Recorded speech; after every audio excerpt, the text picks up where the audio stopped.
If you're from Utah and you plan to travel to New York, New Jersey, or Connecticut, beginning tonight at midnight Eastern time, you will be subject to a 14-day quarantine upon arrival.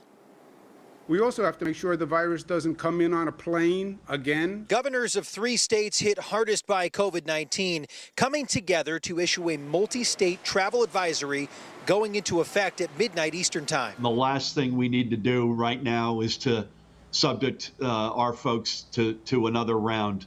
And this virus is risky enough on its own. 9 states, including Utah, are listed on the advisory, states experiencing a spike in positive cases. If you're traveling from any of those to New York, New Jersey, or Connecticut, you must quarantine for 2 weeks.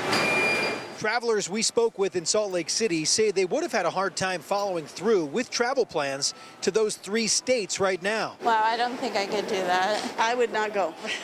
The percent of positive COVID-19 results in a rolling 7-day average in Utah has been hovering around 10%. Utah Department of Health responding to the travel advisory, telling Fox 13, we respect the responsibility of local jurisdictions to make decisions that will protect the health of their residents. We encourage Utah residents to follow the recommendations of local public health authorities, whether they are home or traveling to other states.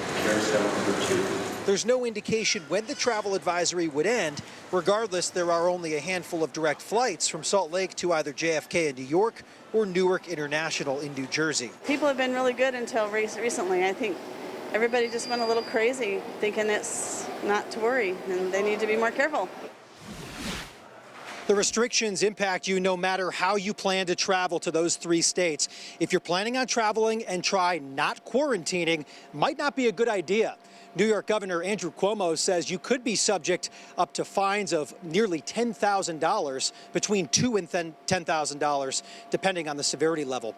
We're live at Salt Lake International tonight. Brian Schnee, Fox 13 News, Utah.